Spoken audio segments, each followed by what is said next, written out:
What is up, everybody? Welcome back to another episode of Too Pop to Handle. I'm your host, Andrew Nucatola, your pop culture best friend. And as always, I hope you guys are having a fabulous week. Happy March, happy Women's History Month, happy 5 p.m. sunset. The sun has been setting after I leave my office every single day for the past week and a half. And it really is so cliche to say that I can feel my mental health changing because of it. But it really is crazy what a little bit of sunshine will do for your noggin. It really, they made some points with that vitamin D. They knew what they were doing. On the topic of my noggin and my mental health, I cannot stop thinking about this photo of Nick Jonas and Miley Cyrus from 2007. I posted it on our Instagram if you have not seen it, but one of the Cyrus family's old employees, I believe she was one of Miley's first personal assistants or something of the sorts, posted a photo of Nick and Miley from 2007 that we have never seen before. And of course, these are grown adults. They are moving on. Miley is engaged. Nick is married. Of course, they are on to other things in their lives. But as if you are my age, if you grew up in that early 2000s Disney Channel era, you know the chokehold that Miley and Nick had on all of us. And seeing a new photo of Nick and Miley from the year 2007 in the year 2026 truly has it has done something to my psyche that I'm I am 13 years old again on Miley World, on Team Jonas, and listening to Seven Things and just wishing my parents would stop being divorced. I really do. I feel like a child of divorce being a Miley and a Jonas stan. It really did something for all of us back in 2007. And seeing this photo awoke a sleeper agent in me I have not had in so long. Something else that I cannot get off of my mind this week was that actually Jim Carrey at the César Awards in Paris over the weekend. Those photos, it looks like Jim Carrey. That is Jim Carrey, but something is off about these photos. If you've not seen them, he did this speech. I'm not going to be honest. I don't even know what the César Awards are, to be completely frank. Don't know what they are, but he did the speech and it was one of his first live appearances in over a year. The last time he was seen was at the Rock and Roll Hall of Fame, I believe last year, maybe the year before. And even then, the photos from this weekend and then the photos from a year ago, they do look like a natural progression of as you're getting older, maybe he got some work done or whatever it may be. But it really, it had me fooled for a second where I thought that it was, Alexis Stone, whoever that drag queen is. I fully was something is off about these, but I'm pretty sure it was Jim Carrey. I'm pretty sure we've come to the conclusion that it was him and it's just, we're aging and things change as we get older. But I truly, if you're wondering what the inside of my brain has looked like for the last 48 hours, it has been Jim Carrey at the César Awards and Nick Jonas and Miley Cyrus 2007 new photo that we have never seen before. That is basically what's been going on inside of my brain. And you know what? I'll take it. With everything else going on in the world, with the imminent World War III possibly happening, there's a lot of shit going on in the world. And we got to hold on to whatever we can. So if that is a 5 p.m. sunset, if that is a new photo of Nick Jonas and Miley Cyrus, if that is pondering whether or not Jim Carrey was at this award show over the weekend, hold on to what you can, kids, because it's about to get crazy. Some very exciting housekeeping news for you guys. I'm going to have my first bonus podcast episode coming out this Friday over on Substack. It will be for my paid subscribers, which is $5 a month or $50 for the entire year. I will have it over on Substack, and it'll just be basically a mini bonus to Pop the Handle episode I had some extra things I wanted to chat about with you guys this week, but it would have been a very long episode had I kept all of that in. So I figured perfect excuse to do my first bonus episode. With signing up for my paid subscription on Substack, you will also get a weekly piece of content, whether it is a bonus podcast episode, a bonus essay about something going on in pop culture. You will always get one extra piece of content, as well as my weekly newsletter popping in and all of my other free newsletters that I do over on Substack. What is cool about doing it on Substack, though, is that you are able to copy an RSS feed if you're a paid subscriber. So you don't have to ever go back into the Substack app if you're not interested in anything else that I'm doing, which I won't be offended, but I do get some pretty fun premium content over there. So, I would love it if you stuck around for everything. But if you are just a podcast listener, I totally understand. But you are able to copy the RSS feed into your podcast app. And then all of my bonus episodes that I upload to Substack will go right to your Apple Podcast, Spotify, whatever. So you don't have to teeter between two different apps. It will all load right in there once you set it up and continue to be a paid subscriber. So if you are interested in some extra bonus moments of the week that were to Pop the Handle in a podcast form. Go over to my Substack. I'll have it linked down below and become a paid subscriber today. And you will get access to all of my archive paid content as well. So all 2 paid pieces that I've done so far will be available to you as soon as you hit submit. Very exciting. I'm excited to do some extra content for you guys. I think I have so much that I always want to talk about on the podcast, but I end up having to like cut some stories and things just like don't fit in the way that I want them to. So I think this will be a fun way for me to just like, after I finish recording the regular weekly episode like I'm doing now, do a few extra things, throw them in there, and then just like go, if you guys want extra content, you can go on there and subscribe. So very exciting. That will be out for you guys on Friday. I'll post about it on Instagram as well and let you guys know when it is live, but very exciting to, you know, give you guys some extra moments of the week that were just too pop to handle. But before we get into our bonus content, we got to get into our regular content as well. So let's hop into the show the way that we always do with our Drew releases, our new music releases from last week, and our new releases coming up this week. And we had some very exciting releases come out last week. First off, we had a new single from Vincent called Signal. It's like a tongue twister. A new single called Signal.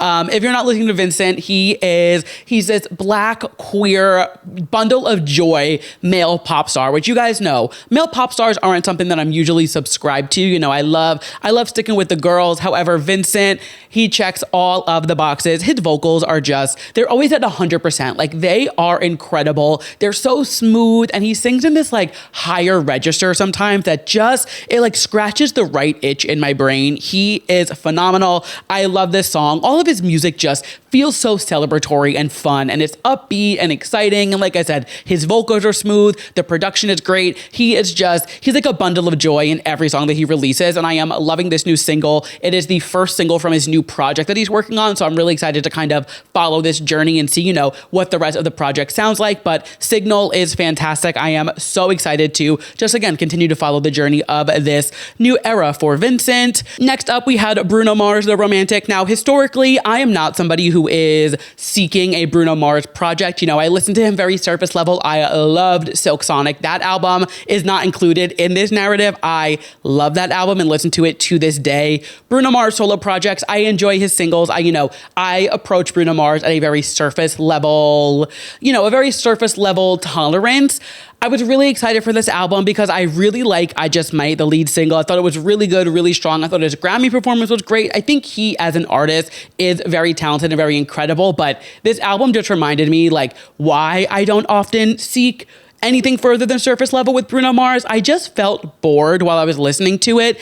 And that's because this isn't for me. I am not the target demo when it comes to Bruno Mars. And like, that is okay. You know, a 30-year-old gay man isn't, you know, we're not necessarily always jiving with Bruno Mars, but it is what it is. I was like listening to it and I was like, I understand why his fans enjoy this and what they like about it. But to me, there was nothing to go back to that was worth like replay value. You know, I'm not like, oh my God, I need to listen to this again, or I'm like dying to go back to it. I was kind of really excited for it to be over. I was like, all right, let's get to the end, because it just kind of felt like the same song over and over and over, which when I Just Might came out, I was joking. I was like, it's really impressive that Bruno can release the same song time and time again and people eat it up every single time. But I do think this new project, it really did kind of stay one note throughout. And like, if you're a Bruno stan, I apologize. I'm not coming for you or your music taste. This is just, I prefer something a little more girly pop, a little more upbeat. This just like wasn't for me, and it's not supposed to be. You know, I'm not Bruno's target demo, like I said. So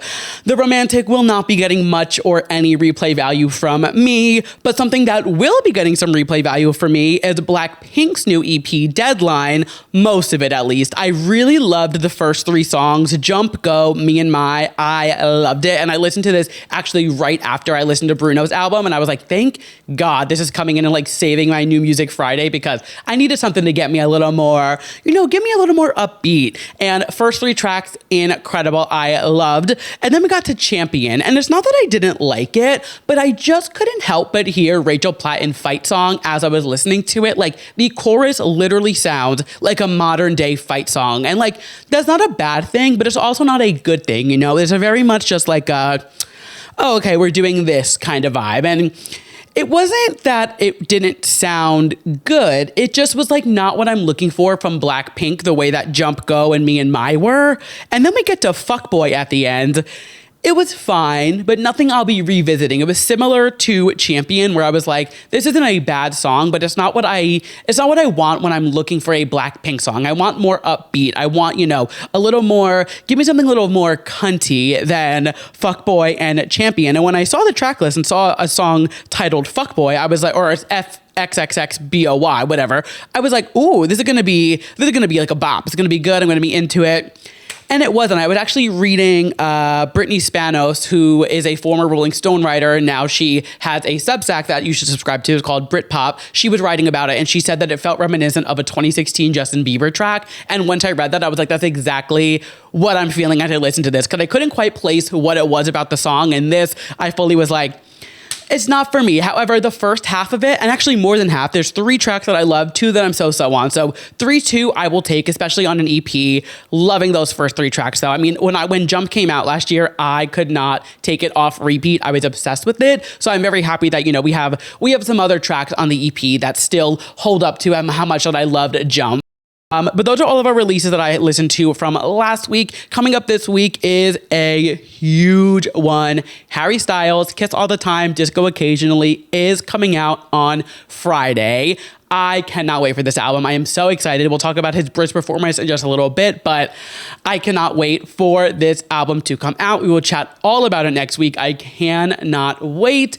But that wraps up our Drew releases, which means it is time to get into our moments in the week that were just too pop to handle, some pop culture rapid fire. But before we get into all of that, I always like to take this time to remind you guys that if at any point during this episode you are loving what you were hearing, do not be shy. Go ahead and leave me a 5-star rating, a review if you're watching us on YouTube, hit subscribe, drop a comment, hit like. It really is the best way to help support the show and just push me out into other people's algorithms. So if you are loving the show at any point, go ahead and leave me a rating. It would seriously mean the world to me, but I need to give you a show to find out if you love it or not. So let's keep this show on the road. First things first, Connor Storrie made his SNL debut over the weekend, and boy, oh boy, does he have the entire world wrapped around his finger.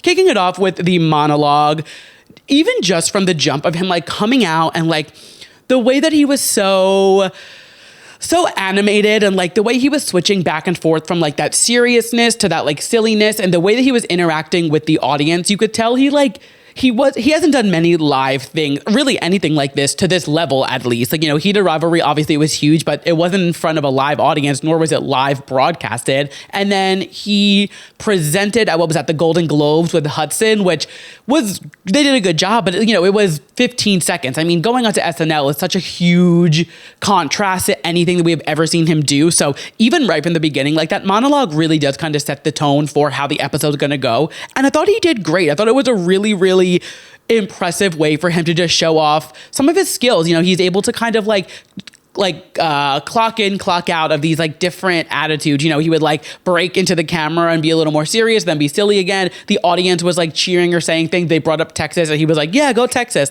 He had good banter with the audience, and it really set the episode up for a really successful rest of the night. I also thought it was really fun, the whole Olympics bit. I mean, that was just perfect cultural timing with Heated Rivalry being so big, the Winter Olympics happening right after, and then both the women's and men teams winning gold for the US, and him going on SNL the week after. It truly could not have been timed better.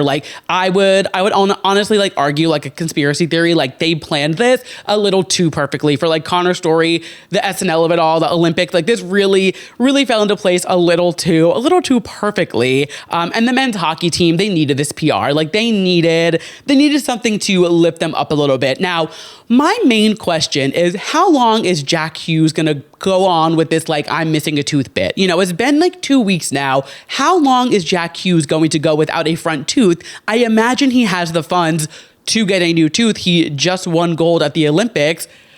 How long are we going to go with this? I do feel we need to wrap up this bit and move on with it and stop using it as I don't know if it's an attention thing. I don't know. I'm also curious, what does Tate McRae think about Jack Hughes and his missing tooth? Because they're rumored to be dating. I just think we get it. We feel your sympathy. Let's wrap it up. You got the gold medal. You won't take it off your neck. Let's get to the dentist and get you something in there, because it looks a little spooky with this hole in your mouth. And I think we need to wrap the bit up a little bit. But I did like that they were poking fun at, the men's hockey team of it all. Last week, obviously, I was going on a rant about how inappropriate I thought some of their behavior was and like laughing at the girls. So I love that they brought the girls in, and the cheers for the women's team was unbelievable. When the men's team came on, there was, a little bit of like a yay, whatever excitement. When those girls came out, and forgive me, I don't know. The only reason I know Jack Hughes' his name is because he's rumored to be dating Tate McRae. Otherwise, I don't know these hockey players' names. Forgive me, I apologize. But when the two women walked out and the applause and uproar that Studio 8H had, it was incredible, and it just made me so happy that like the two men hockey players who were standing there, like they fully just had to like listen to the women get this roar of applause, and like as they deserve. And it was just so funny the way they bantered with Connor and went back and forth. Really, really strong monologue. I thought they did a really good job with just the opening of it, setting up the scene for the night, and really giving us an idea of like what we're in store for with Connor. That being said, I also think it was really funny the way the SNL writers put Connor in almost every single sketch. And honestly, I could see Connor being like, no, put me in everything. I want to be on camera as much as possible and just like get the screen time because he's waited his entire life for this. But it was really funny to like, I didn't watch it live. I watched everything the next day on YouTube. And like, even going through all the sketches, I was like, I'm watching a lot more than usual. Like there were ones that were cut for time. Thank God they cut the Tourette's one because that was in poor taste. I did not like that sketch whatsoever. But there, even like the ones they cut for time, like there were so many more than usual, I feel like. And I was like, they know what they were doing. They were like, we have Connor Storrie, America's ass in Studio 8H. We are going to make him be on camera for as long as possible. And honestly, no one is complaining. I could also totally see Connor being like, I have waited my entire life for this. Put me in every single sketch possible. So regardless, I'm not complaining. I'm happy to see Connor Storrie on my screen as much as possible. I feel like there's two sketches really making the rounds. The first one being the stripper sketch, which for obvious reason, I mean, Sarah Sherman lived out all of our dreams this weekend with Connor Storrie in a Speedo wrapping his ankles around her neck. Like that is a dream come true for everybody in the world. And it like really hurts watching other people live your dream. But he actually brought that sketch to SNL. He said in like a cultured interview, I think it was like December, and he was saying that when he was in the LA clown scene, because he used to take classes to be an actor, clown, whatever you want to call it, this was like a thing he had to do. This was like an improv scene where he was a stripper that got hit by a car and then had to like continue to be sexy even though his limbs were all broken, which was exactly what he was doing there. So even though this sketch is making the rounds because we got a little cheek action from Connor Storrie, seeing him in a Speedo, it was also really cool to see that like he brought this character in, and like going into SNL for your first time and pitching a sketch that makes it on air is not something I imagine happens often. So the fact that they trusted him and his vision, it not only shows that like he went there prepared, but it also shows that like they knew that he had it in him to do this, and he executed it really well. I thought it was hilarious. I thought it was really funny, and a lot of the sketches he was in kind of forced him to play different types of characters. We saw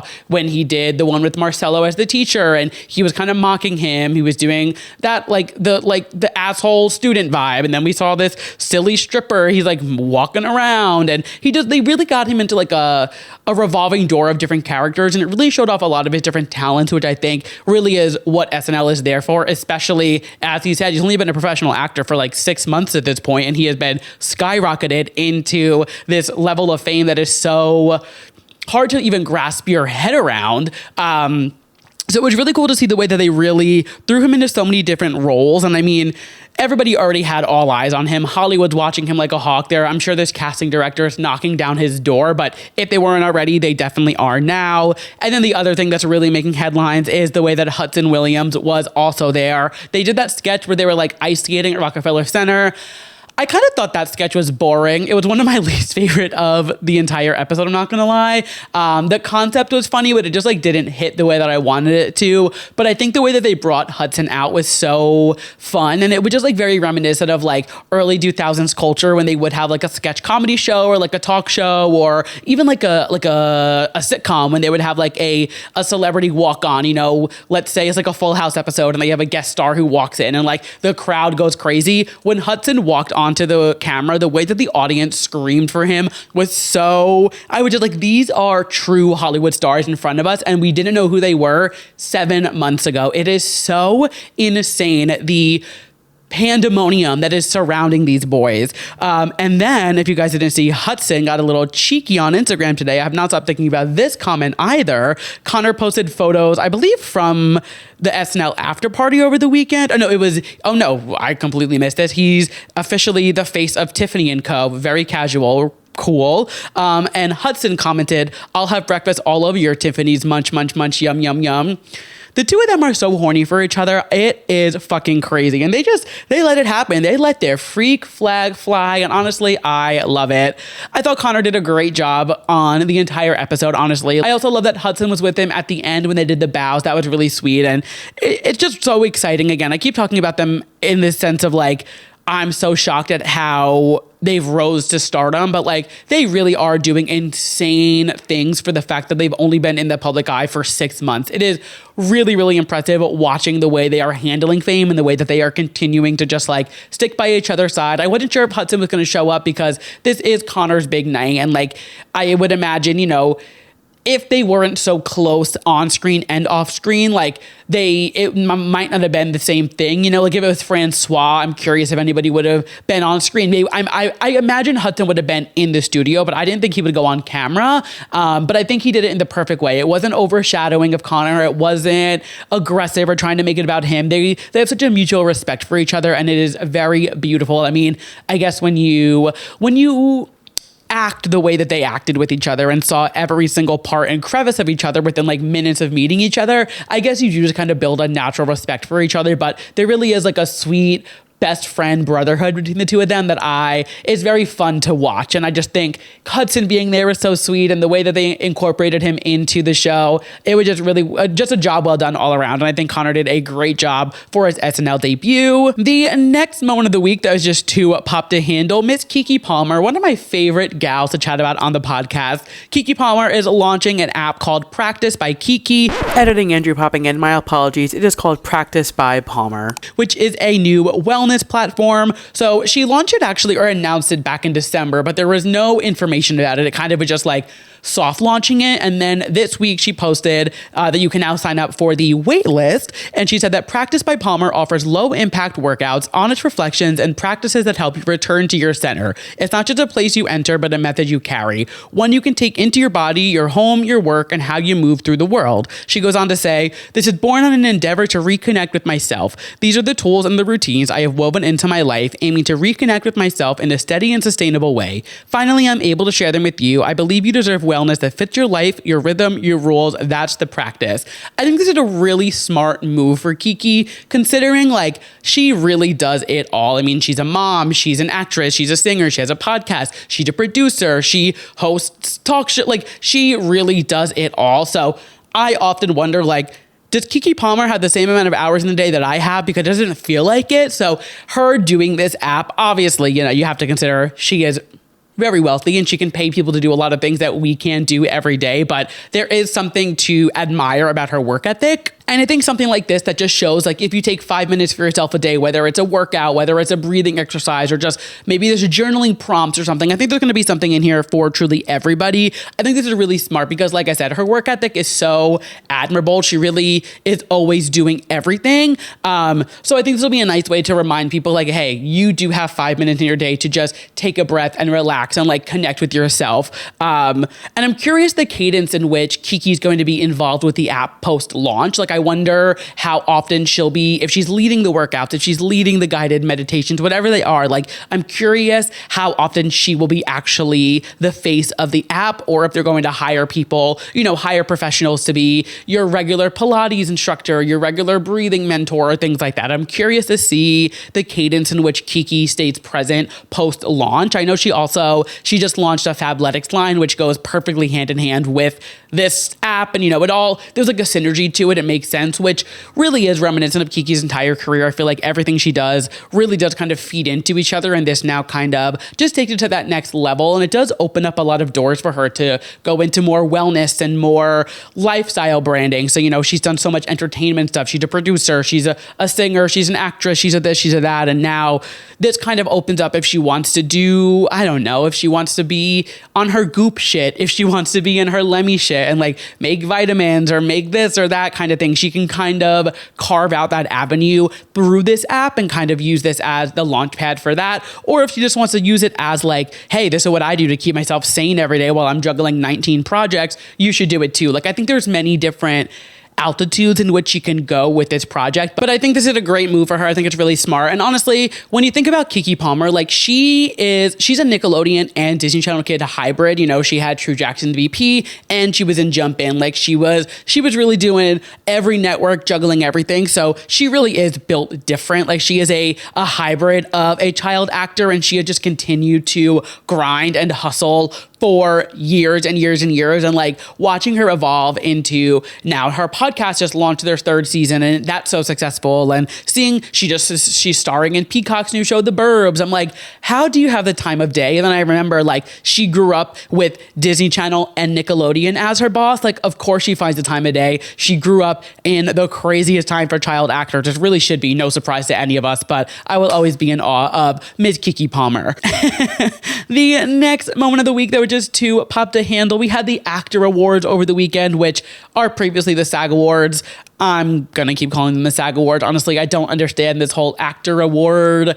It doesn't seem more prestigious to me. It just is like, just keep it the same name, because nothing else has changed. It's still SAG-AFTRA. It's still SAG. Like the SAG members are voting for who's winning. So some actors do kind of see this as a more prestigious award because they're voted on by their peers. This isn't like an academy voting for them. This is, any actor can be part of SAG, and, it's more of like a peer reviewed kind of thing. So I think they do hold these awards at a little bit of a higher stake for themselves. And before we even got to the award show on Saturday night, Law Roach was making some headlines because he told a reporter on the red carpet that Zendaya and Tom Holland are already married. He was chatting, I think it was with like E! or Access Hollywood. He was chatting with one of the outlets and they asked about the wedding. He said, "You're too late. You already missed the wedding." And then like laughed about it. And then she was like, "Really?" And he was like, "No, seriously, the wedding already happened." And people immediately were like, "Oh my God, Law Roach will never work with Zendaya again. Why would he spill the beans?" Do you think Law Roach would go on a red carpet and announce that Tom Holland and Zendaya got married without permission from Zendaya? Law Roach and Zendaya are not like your coworker that you work with at your office. They are not coworkers in the sense where they log off for the day and go home and do not speak. They have such a deeper connection when it comes to their work. Yes, of course, Law is her stylist and Law works for her, I guess, but in the same respect, Zendaya also works for Law kind of, because she is representing his styling and, whatever he does. Like, they have a very high respect for each other. There is no world in which Law Roach would go on a red carpet and admit that Zendaya and Tom already got married without Zendaya's permission. Zendaya is so under the radar, cool girl, doesn't care, unbothered. Like, we were never going to know about when Zendaya and Tom tied the knot. We were never going to know when the wedding happened or even see photos, honestly. I'm not surprised by this. Like, I'm not shocked that Zendaya and Tom got married without anybody knowing. And the way that we find out about it is Law Roach announcing it on a red carpet. I'm more shocked at people thinking that Zendaya didn't, or like that Law would do this without Zendaya's green light. Like, in what world is Law Roach announcing to the world that Tom and Zendaya got married without Zendaya's permission? Let's use critical thinking for 1 second. It's just like, let's be serious. It's just, I don't get why people really just don't think. I fear, and I'm like, guys, in what world would Law Roach spill these beans on his biggest client and most personal, close friend client that he has? Let's use critical thinking for 4 seconds, please. I know that's hard to ask for some people, but Come on, let's be serious. Moving on to the actual awards, Sinners ended up taking home 2 awards. You guys know Sinners is what I have been rooting for this entire award season, and Michael B. Jordan took home Best Actor, which honestly came as a surprise to everybody. Timothy has really been beating him out in every other award show, so to see his peers vote him Best Actor at the SAG Awards is such an honor, and the way that Viola Davis reacted when she read the envelope was so cute, and like seeing him up there so graceful and so gracious to be honored with this award was really so sweet. And especially after like last week with the BAFTAs, just seeing that kind of support and love and excitement for him to get this award was so exciting. And you know, it's hard to say that any of these awards weigh into the Oscars, because that's like the big one. You know, everybody wants to win the Oscar. That's the big one at the end of, you know, award season. But it would be incredible to see Michael B. Jordan sweep in and take the Oscar next week? No, 2 weeks from now. We will have to wait and see. And then Sinners also took home Best Cast in a Motion Picture, which is very exciting. I loved that movie so much. If you have not seen it yet, you are really missing out on some incredible cinema. We studio sweep, winning 3 awards, with Seth Rogen getting Best Actor in a Comedy Series, the entire cast getting Best Ensemble in a Comedy, and then Catherine O'Hara was awarded with Best Actress in a Comedy Series posthumously. I mean, I'm still not over Catherine O'Hara passing away. Like, it is still so heartbreaking, and the tribute that they did to her, watching everybody in the audience cry, you can just tell how much she touched every single person in that room and every single person who have ever watched her in a movie, a TV show, whatever it may be. What a treasure she was, and like seeing her win this even after she has passed and, you know, will unfortunately no longer to be able to live on with her legacy. Like this will carry on and continue to remind us of just how talented and funny and incredible of an actress Catherine O'Hara was. It was a really special moment. And just so so heartbreaking to think like she just passed. What was that? A month ago, not even, and she's still winning these awards. Like it's really heartbreaking, but it was really touching the way that they did. I think Seth did a really great job at accepting the award and just paying respect to her and just, you know, her legacy and everything that she has done and all the laughs she has given us. Just really special, but a really sad moment, you know, for an award show just to watch that happen. We also saw Best Actress go to Jessie Buckley for Hamnet. She's been winning a lot this award season, and I will not be shocked if she ends up taking home the Oscar. Best Supporting Actor went to Sean Penn for One Battle After Another. Best Supporting Actress went to Amy Madigan for Weapons. Best Male Actor in a Drama Series went to Noah Wyle for The Pit. And then the Best Ensemble in a Drama also went to The Pit. Female Actress in a Drama Series went to Kerry Russell for The Diplomat. Best Actor in a Limited Series went to Owen Cooper for Adolescence. I mean, he is really making a mark for himself this award season. He's 16 years old and he's already won. He won a Critics' Choice. He won a Golden Globe. He won an Emmy. Like, he's having a crazy year. And he played young Heathcliff in Wuthering Heights. So like it's just in like one of the most anticipated movies there. Adolescence are getting such big praise. Like, he's 16 years old and he is crushing it. It's really sweet to see the way that he is just kind of having this giant sweep this award season. Good for him. And then Best Actress in a Limited Series went to Michelle Williams for Dying for Sex. And those are the actor awards. People had something to say about Kristen Bell. My thing with Kristen Bell is like, she's going to be Kristen Bell. She is who she is. She's not going to change. The whole Dax Shepard thing with him saying he had to get a colonoscopy, like they are who they are. I just feel like the sooner everybody accepts Kristen Bell for Kristen Bell and Dax Shepard for Dax Shepard, it's just like, just let them do what they want. They are who they are. They've been together forever. Like, I don't understand the discourse that happens around the two of them every time they do anything. I think they're funny. I think they're great. So that's that. But those are the actor awards. We are coming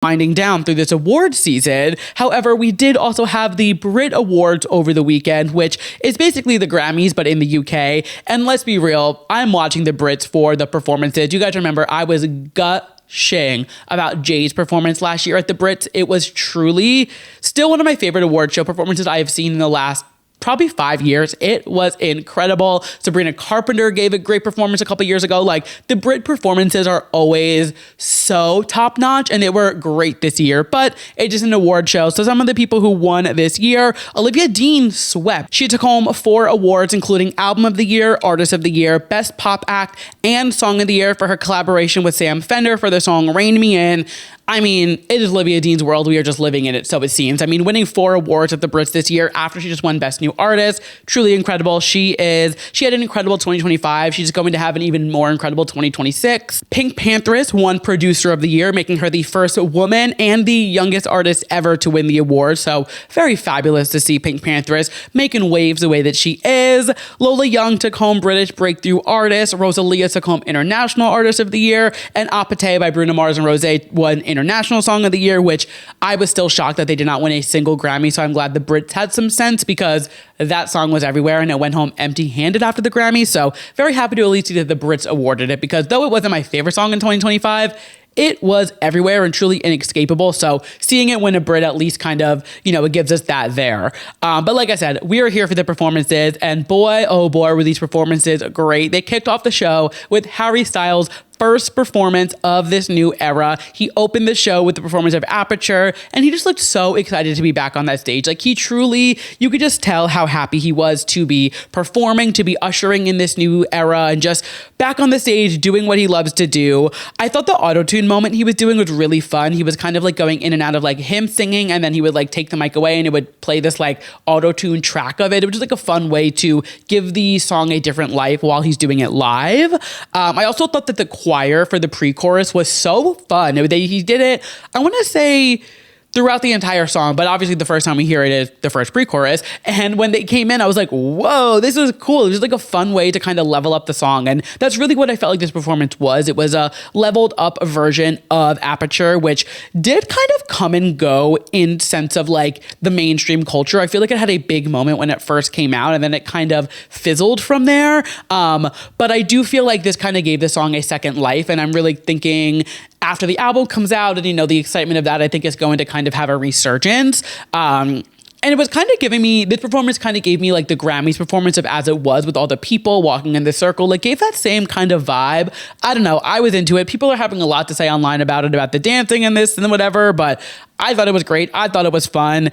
If Harry Styles dancing is wrong, I don't want to be right. I can't look at Harry Styles on a stage dancing and grinning like a little idiot and not feel giddy about it. Like, he does give me that like schoolgirl crush vibe. So like, I can't complain. We also had a performance from Rosalia, which was her debut performance of Berghain. I mean, this song, the entire album really is just such a beautiful piece of art. It really is a masterpiece of an album. If you have not listened to it, you are really missing out on some beautifully crafted music. It's next level, and such a stark difference from Motomami, her last album, which she did have some ballads and, similar vocal styles and things like that on Motomami. But when you look at the performances she was doing for the Motomami era compared to now, it's such a difference and it just speaks to her artistry and what she's able to accomplish as a performer. This was so captivating. I literally could not take my eyes off of her.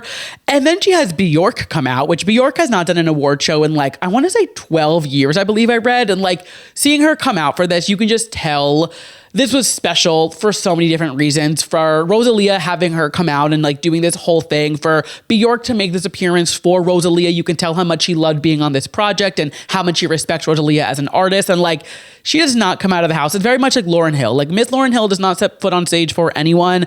Bjork does not set foot on stage for anyone, especially not an award show. So seeing her come out for this is huge deal. That is major pop culture news. That is truly incredible. And then just the way the whole performance kind of just continued to go on, and Bjork did her thing, Rosalia came back in, and that crazy big ending, and it's just there's such a theatric performance in the song by itself. Even sonically, it's such a theatrical number, and watching it come to life on this stage was really something special. If you haven't seen it, you need to go watch it. It was so captivating from start to finish. Really, she deserved International Artist of the Year just for that performance alone. It was incredible.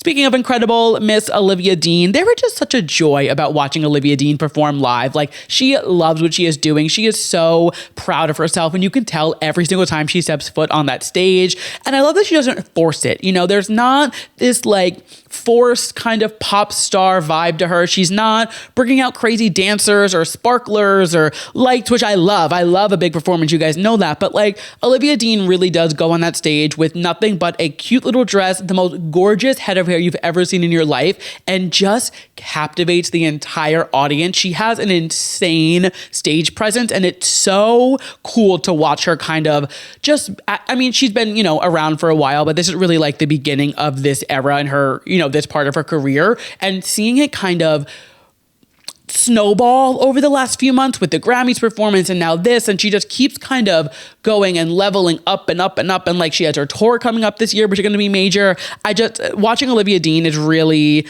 really, really cool, and she reminds me of Adele, where like she doesn't need a big stage or a big stage like production to really captivate an audience, which is not an easy thing to do, but she has it. It's so incredible to watch. Somebody else who I think is so incredible to watch is Ray. What a talent. I mean, she has vocals like you have never heard before. Similar to Olivia too, like she doesn't need a big production or crazy stage or dancers to really captivate an audience. Her voice and just her stage presence really is enough. I thought it was really bold too. She performed a brand new song that came out on Friday. I actually haven't listened to the song, like the recorded version. The first time I heard it was during this live performance, and I knew she was releasing a song, I just didn't get around to listening to it. And of course she opened with Where's My Husband, which everybody knows and loves. And then she goes into this new song and performing a song that nobody knows yet. It literally came out the day before she performed. It's a very bold move, but it's very smart of her as an independent artist to go on the biggest award show stage in the UK and perform this song. So though it was a very big creative risk and, you know, wasn't like the most commercial thing to do, which I'll get into in a second with like some of the other decisions people made with performing, but that's, you know, I'm getting ahead of myself. I just think it was really brave and smart of her as an independent artist to do that, to kind of just like level up the promotion for the new album and the new song. I thought it was very impressive, and she's just such a talent.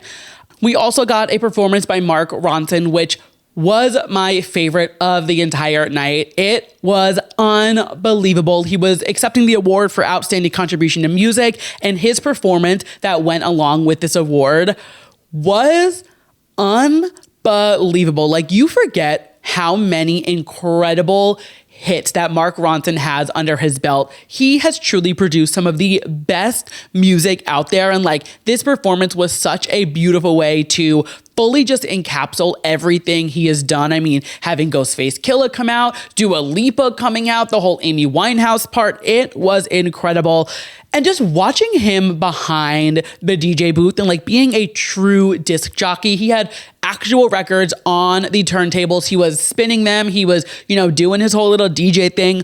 Watching him be an actual disc jockey during this performance at the beginning was so impressive. And it just reminds you how much of a talent he truly is. Like, as I continued to watch it, I was like, this man has more talent in his pinky than I have in my entire body. It was unbelievable. I thought it was so incredible the way that he did tribute to Amy Winehouse and Back to Black. He had the Dap Kings come out, which are Amy Winehouse's original like backup singers and band. They came out and performed with him, which is such a beautiful tribute. Even having Amy on the TV of the piano as he performed, like, it was such a beautiful way to pay tribute to really one of the greatest albums of all time. Like, it is truly timeless, and the fact that like Amy Winehouse never got to live to see the legacy that she left behind is so heartbreaking. But knowing that the people who really were in her corner and supporting her still are able to pay tribute the way that Mark did, that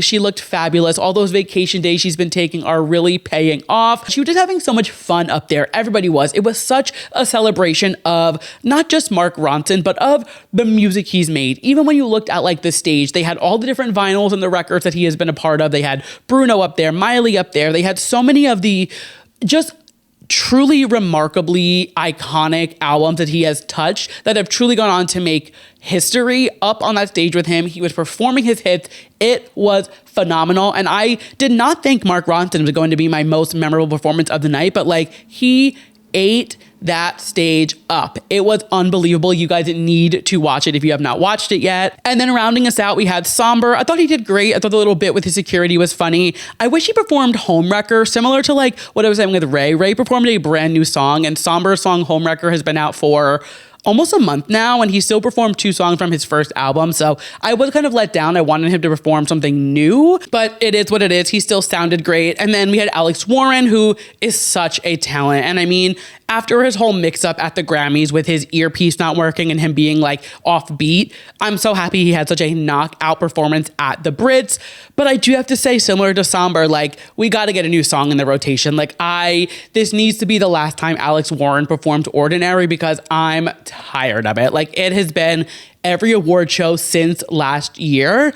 We got to wrap it up. You got to release something new. He just put out a new song on Friday. Why are we not performing new songs? Like, why are we not going into a new era? Why are we not ushering in this new wave of music? Like I said, Somber just put out a new song that is incredible last month. I haven't heard Alex Warren's new song, but like perform the new one. Ray did it. Why is everybody else not doing it? It just...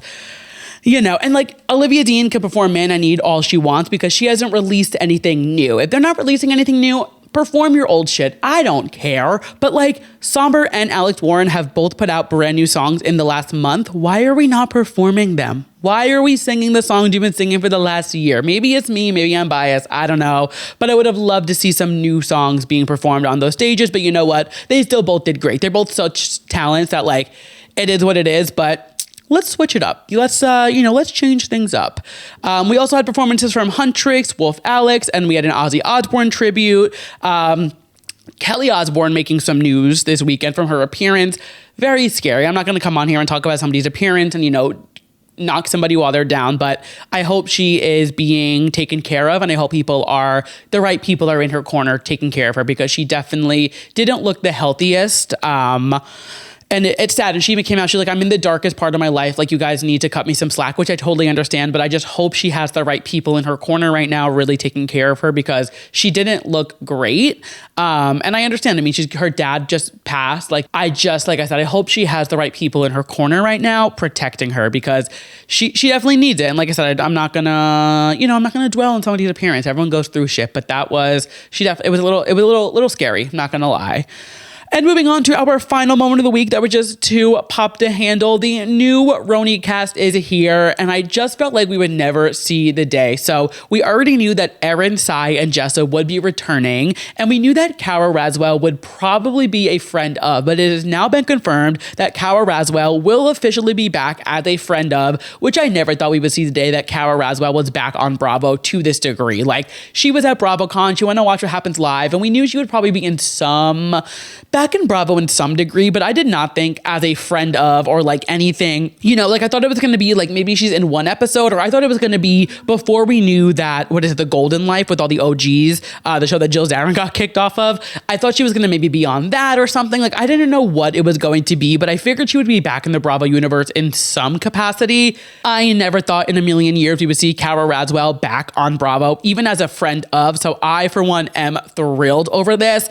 I'm seeing people bring up the whole Epstein file situation. You guys know, obviously, the Epstein files are not something to joke about, but I feel like Carol's involvement in the Epstein files isn't something that people need to be concerned about the way that other people need to be. She even said back in like the end of 2025, she was like, hey, when these files come out, my name is going to be in them. I was friends with Ghislaine for a while, and like we were in contact, but she said she doesn't know what was going on behind the scenes, and it was simply just Carol was a socialite. Carol was a journalist for ABC News in the 80s and the early 2000s. Like, she was very much in the circles that everybody else was. Unfortunately, Jeffrey Epstein and Ghislaine Maxwell were both very well connected, and they did know a lot of people. And there are going to be a lot of names in the Epstein files that unfortunately did fall in their contacts. I don't think Kara Raswell was doing anything crazy at Epstein Island, considering like how outspoken she was about Trump and all of that. And like,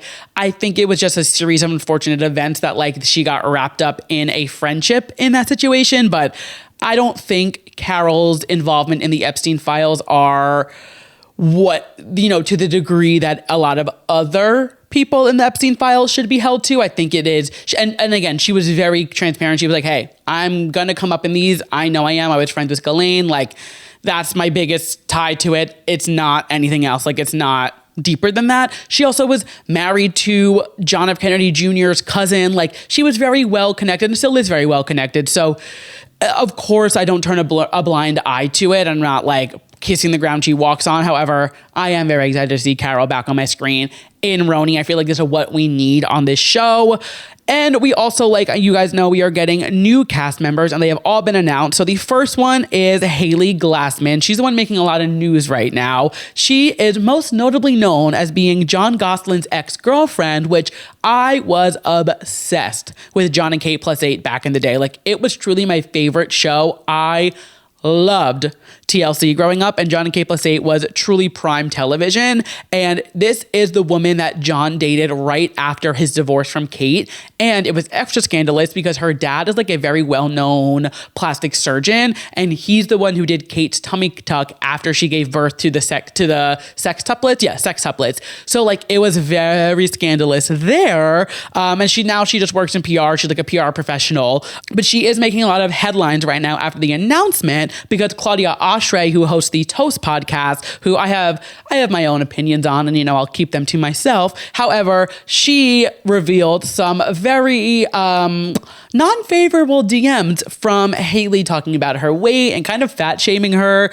And on one hand, like celebrating her and saying mazel tov about her pregnancy and things like that. But then going in and being like, wow, you were a lot skinnier when you weren't pregnant. What happened? And like just sending very weird DMs to Claudia throughout the last couple of years. And it is very much giving Monica Garcia in the sense that like, this is somebody who was kind of like an internet troll, and it does just seem weird for her to be like messaging things like this to somebody who is in like the New York entertainment scene. And now she's cast in Bravo as a Real Housewife. It does seem a little reality Von T. So I'm curious. I don't think she'll get fired for it. I don't think this is something that's going to like make her not be in the show, but I'm curious to see like how the rest of the cast embraces her into the show and into whatever, because like, I'm sure the other people in the show know of Claudia or know her. I'm pretty sure her and Aaron work together at BravoCon, if I remember correctly. Like they run in the same circle. So I'm curious to see like how they approach Haley after knowing this, but I guess we'll have to wait and see. We also have Erica Hammond, who is a former WWE diva and also co-created Rumble Boxing. She is also married to the CEO of BRIT. So she's got a story. She's got money. She's got, ties in the entertainment industry. This is the exact kind of woman we want on a housewife show. Also, once I found out who she was, I Googled her a little bit more. I realized I want to say it was 2023 or 2024, she got married, her and her husband, like I said, the CEO of BRIT.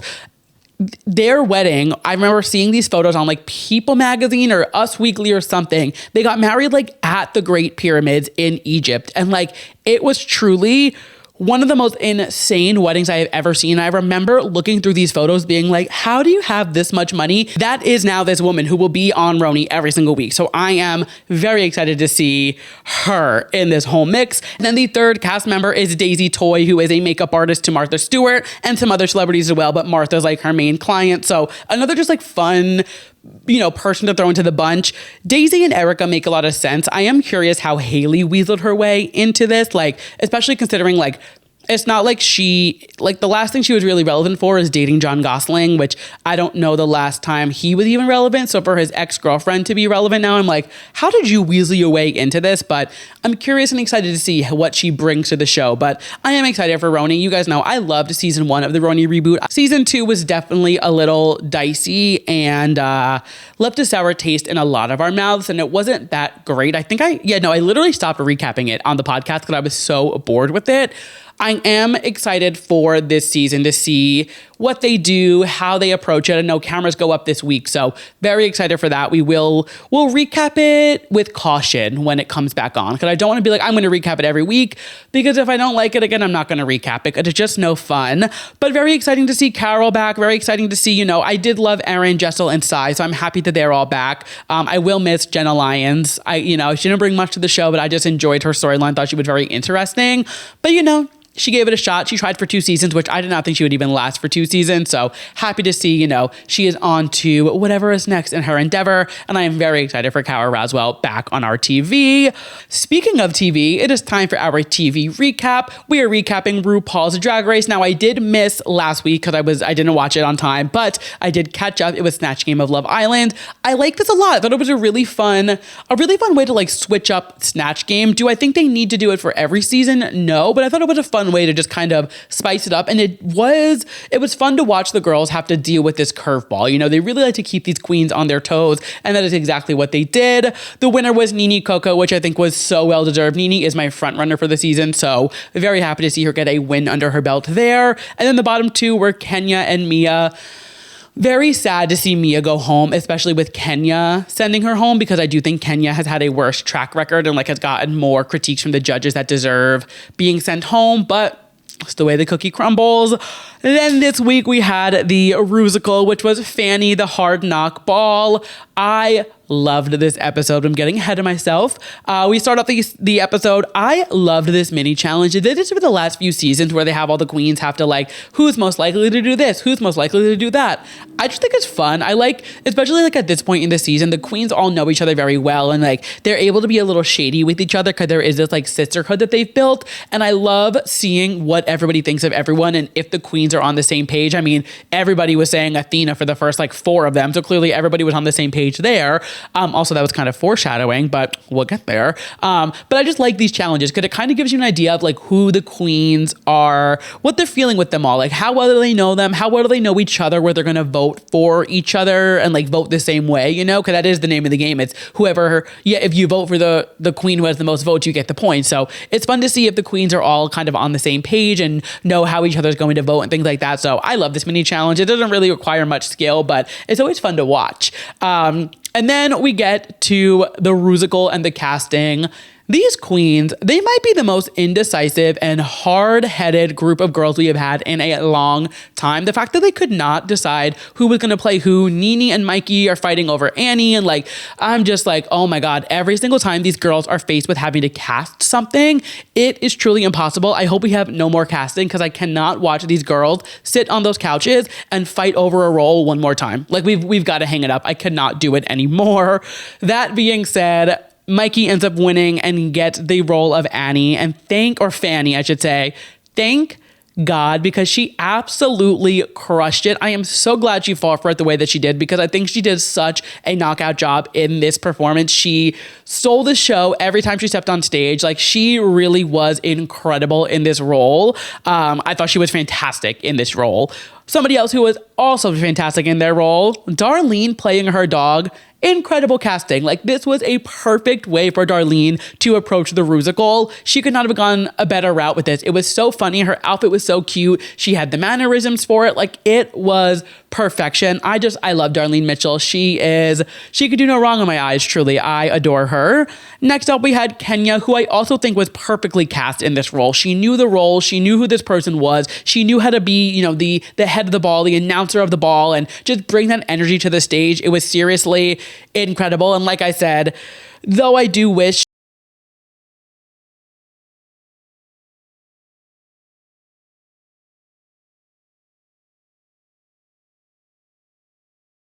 vibrant presence on stage. She really knows how to light up a stage when she steps onto it, and this was a great performance from Kenya. However, her counterpart, Juicy, who you guys know I love, did get overshadowed, and there just wasn't enough personality for her to really shine through with Kenya on the stage, and she didn't do a bad job, but when you were this far in the competition, especially with the Rusical is a big one to really make your mark at.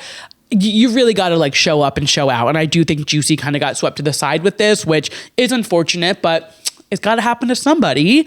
Athena, I wanted this to be better. This is Athena's character. She is a drag mom. She's a pageant, not a pageant, but like she is that girl, I feel like, in the dressing room who is like running the show, trying to be, you know, head of the ball, making sure everything's running smoothly. And I thought this would have been a lot better, but it just wasn't great. It just kind of fell flat. I don't know. It didn't give what it needed to give, unfortunately. NeNe and Discord, I'm doing them together because the two of them kind of played it very safe with these roles, which is crazy because NeNe didn't want it originally, but I think NeNe and Discord really played great off of each other, especially considering like NeNe and Discord both were very nervous going into this. However, I was a little confused because I thought Discord was a performer. Like, did she not say she's like in a band and does all these things? And like, why are you so nervous for the musical? I guess musical theater is different than like a band, but like you're still performing. I thought that was very interesting that she was so nervous going on for this, but I do think NeNe and Discord did a really great job together. I think they didn't steal the show, but these roles weren't supposed to. Like going with these parts, they kind of were the safe bet, and I think that's fine. You know what you're capable of, and like don't force yourself into a role the way that NeNe was going to force herself into the lead, and then maybe she would have chickened out and like not done as well as this. Like, I'm glad they went with this. I think it was a very safe role for both of them, and it was exactly what the two of them needed. And I thought they did really great on like towards each other. I thought it was a really, really strong performance from the two of them, considering how nervous they were going into it. And then we have Jane Don't, who is such a star. Talk about a queen who knows how to bring a role to life. This was literally written for her. Like, it was absolutely perfect. The physical comedy, the ism she did with her voice while recording, like, this was truly perfection. Jane Don't, get her to Broadway right now. Like, I need Jane Don't to be on a stage doing live performance right now. This musical was unbelievable. I cannot stop thinking about it. Overall, I really thought this was a really fun musical. It was exactly what you want. It was silly. It was stupid. It made no sense, but it was perfectly done. I loved it. Thought it was a really, really great. One of the better ones they've done in the last few years, I will go out and say. And also, I do think this cast is very strong and very talented. Maybe it's just me. I don't know. I love this musical. I thought it was great. And then we had the runway, which the theme is beige against the machine. First up, we have Mikey Meeks. I liked it. I thought the structured hips were cool. I thought the shoulder, like the jacket was cool. Nothing crazy, but I did like this a lot. Then we had Darlene. This was unbelievable. This was so good. And it's really cool to see the way that Darlene has done so many different, she's done so many different drag expressions, if that makes sense. She's really shown us so many different sides of her, and this was fabulous. I loved the hair, I loved the outfit, I loved the makeup. Darlene Mitchell, you are such a joy to watch, and I cannot get enough. Then we had Kenya. I liked the hair and I liked the face, and that is about it. Juicy, this was fabulous. Juicy came with a strong runway package, and it is incredible. I love the way that it moved. I love the sleeves. I love the color on her, the hair, the face, the little earpieces. This was a really strong week for Juicy on the runway. Then opposite, we had Athena. Wasn't great. Was not great. There was just a lot to it, and I feel like if she would have taken like the shoulder pieces off or the headpiece, like it would have just been a lot better and cleaner, but there was a lot to look at, and it just felt she was like overcompensating for something. You know, she was trying to like really wow the judges, and by doing that, I wasn't sure what I was looking at. Was it the ugliest thing I've ever seen in my life? No, but it was a choice. It definitely was a choice, as was Discord's. Wasn't terrible. It was fine. It was like, I didn't really understand what I was looking at, similar to Athena's.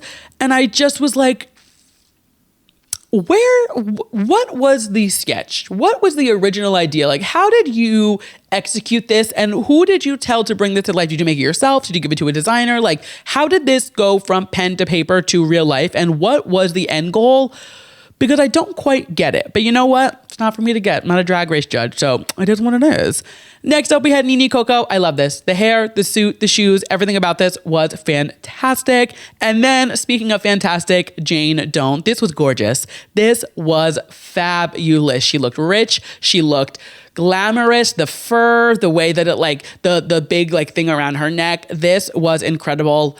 incredible week for Jane Don't. Like truly standout week for Jane Don't. And she finally gets her win after being in the top week after week after week after week after week after week after week after week after week.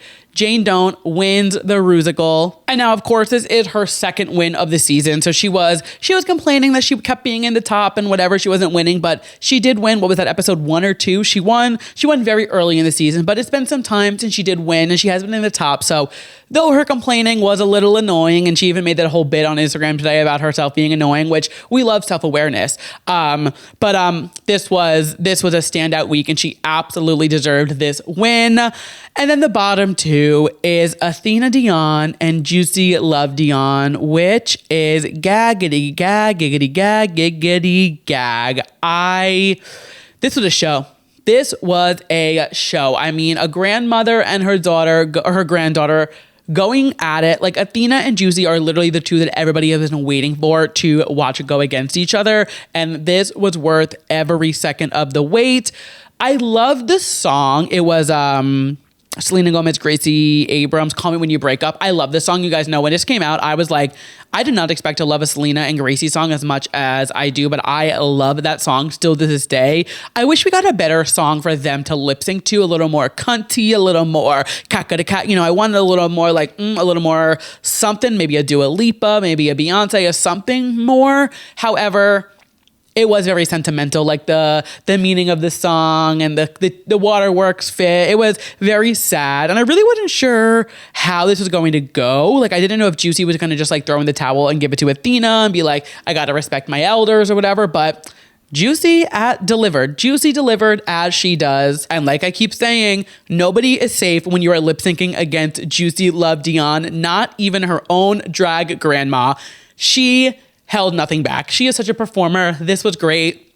And that means Athena did go home, which I'm okay with. I am. I'm like, you know what? I was really rooting for Athena at the jump. I thought she was going to be like unbelievable, and she's kind of fell flat a couple weeks in a row, which is a letdown because I really wanted more from her. But what can you do? Somebody has to go home, and this week it was Athena, which also means that both of Juicy's girls are out. Like Mia was like her auntie, and now her grandmother is out. Like Juicy is now flying solo, and I'm curious if she's going to be able to do it without her support system. I mean, I love her. I think she's doing fabulous, but you know, that is a big part in like your success for some people, is like having those support systems and feeling that sense of home. But now she kind of has to take the training wheels off and fly. And I'm excited to see her do it. I'm excited to see like what Juicy does now that she is just Juicy and doesn't have to like pay loyalty to Athena or Mia anymore. But that is Drag Race. We will continue recapping that next week. But something we will no longer be recapping is the Traitors, because it is done.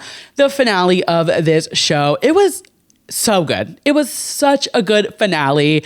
And like I said, Rob was going to come in and sweep, do traitor on traitor crime. I knew it was coming. I knew it was going to happen, but it was still so much fun to watch. Like, it was such a fun finale. Murdering Mark at the beginning, it made a lot of sense. Granted, he was in the kitchen with Eric and Kristen. And I think though it made sense for Eric to want Mark out, I think more than anything, it built the alliance between Eric and Rob even stronger. So Eric thought that Rob wouldn't betray him.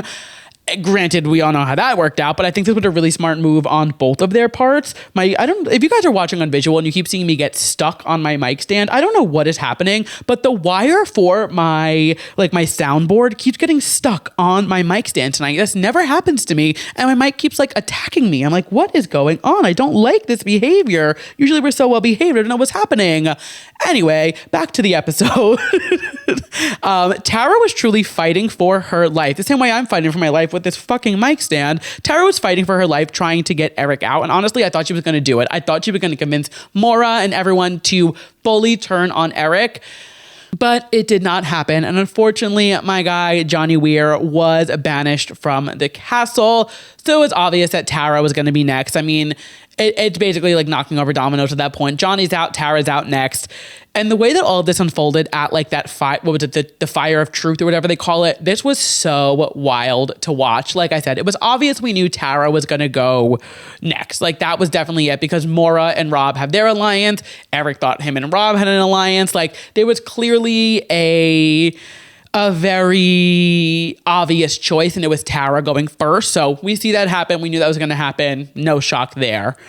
But watching Rob fully turn on Eric and Eric realize what's happening in front of his eyes was so crazy and such good TV. Like, Rob is a dog, but my God, does he make good television. This was wild to watch unfold.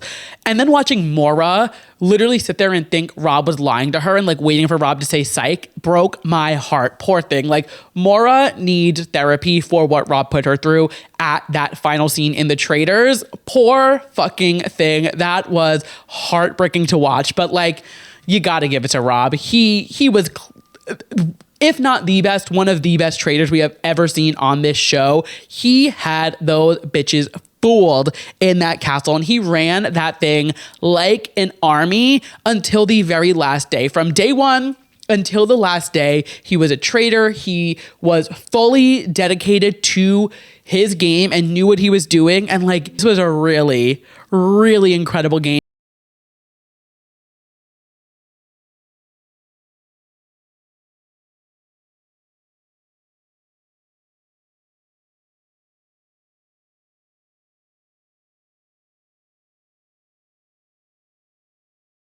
First, they're going to get him out because no one's going to trust him. So I wouldn't be shocked if he didn't even take it, because like, why would he go back? Everybody's going to think he is a liar. I will say, I thought the reunion was kind of a bust. Thought it was kind of boring, but like, last reunion was also kind of boring. So like, it's fine. This season was so good. I don't need a groundbreaking reunion, but it is what it is. Rob played such a fucking crazy game. I'm still not over it. It was such a good season of Traitors and so much fun to recap it with you guys. You guys know I love recapping Traitors. So I'm sad that it's over, but happy that we shared these moments together. And that being said, we have made it to the final segment of this week's episode. You guys know the drill. We end every episode of Too Pop to Handle with a yes and a mess. A yes being something I am loving and a mess being something I am not loving. And we always start things out on a high note. And my yes this week is Adele's cover of Into You that she did for the Spotify single sessions. This cover is so incredible. And Adele, she really is about to have this crazy main pop girl moment. I think like, she is such a talent. Her EP that came out last year was unbelievable. I just think she really has what it takes to be an it girl, and she is on her way to being an it girl. This cover of Into You by Ariana Grande that she did, it's on Spotify. It is remarkable. Her vocals sound unbelievable on it. She plays this really toned down version of it. It doesn't like go into like what we know Into You as like that, like it doesn't have like the like the big bass part to it. It's just simple, stripped back. It is stunning. You guys need to go listen to it because it is truly remarkable. I feel like remarkable is my word of the podcast. I feel like I've said it so many times, but I mean it. This cover was unbelievable. And my mess this week, no stranger to this category. My very first mess on this podcast was Justin Timberlake. And any time I can find a way to talk shit about Justin Timberlake, I will take it, because he is truly such a loser of a man-child. Now, after, being so concerned they were going to ruin the tour and driving drunk and whatever, now he is filing a petition to stop the release of the video from his Sag Harbor drunk driving arrest.